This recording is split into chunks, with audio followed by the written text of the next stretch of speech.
If you look closely at a tidal pool, you see a chaotic scramble of life. Crabs clashing together, fish darting for cover, barnacles clinging to rocks. It looks like millions of individuals fighting their own isolated battles for survival.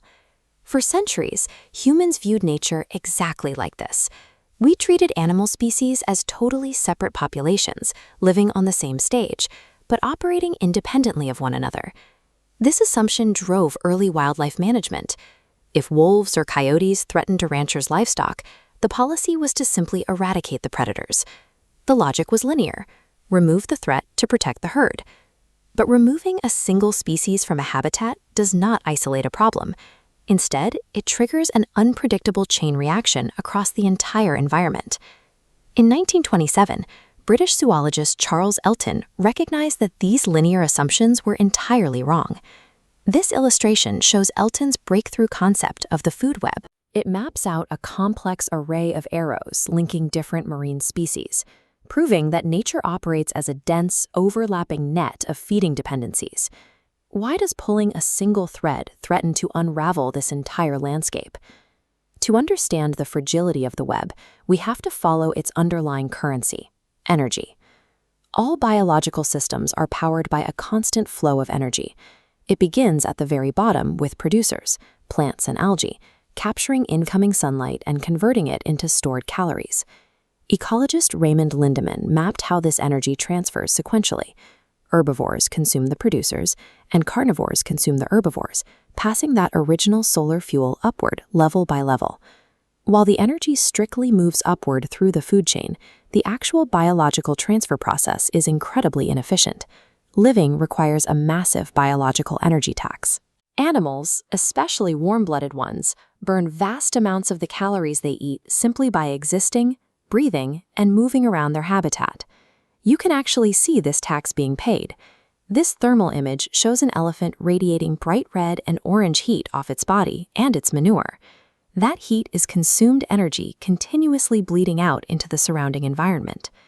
Because of this constant burn rate, Lindemann formulated the 10% law. Only 10% of consumed energy is stored as flesh for the next predator. A 90% loss at every step means the energy supply dwindles rapidly higher up the chain. Nature's strict energy budget imposes a hard physical limit on how many animals can actually survive at the top. Charles Elton translated this 10% tax into a mathematical model called the pyramid of numbers.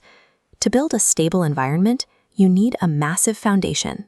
Elton calculated it takes 18 million pounds of grass to support 17,000 pounds of snowshoe hares. Those hares can then only sustain a tiny pinnacle of 340 pounds of apex predators, like wolves. Apex predators are incredibly expensive for an ecosystem to keep alive. Their survival requires a massive, mathematically perfect balance of producers and consumers below them. What happens when humans intervene and remove one of these rare, energy-expensive top predators? In 1980, American ecologist Robert Payne provided the answer. He documented a phenomenon known as the trophic cascade while studying coastal environments, like this one in Washington state. Payne conducted a simple but revealing experiment. He started actively removing predatory starfish from the rocks to observe the consequences on the rest of the pool. The result was a top-down cascade. Without the starfish keeping them in check, herbivorous prey multiplied rapidly. They overconsumed the base vegetation, stripping the habitat bare and causing the local ecosystem to break down. These top predators act as structural keystones, regulating prey to ensure the foundational plant life survives. The inverse scenario is a bottom-up cascade.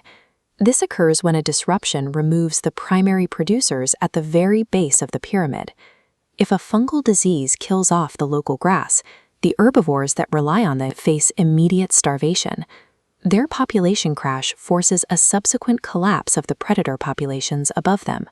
Botanist Arthur Tansley described this interconnected web of living creatures and non-living resources as a single dynamic machine, the ecosystem. A healthy ecosystem uses environmental feedback loops to self-regulate, naturally bouncing back from these exact types of disturbances.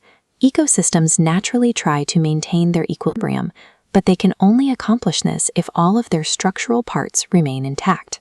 Scientific understanding has transitioned from viewing species as isolated units to recognizing them as integrated components of a single, functioning system.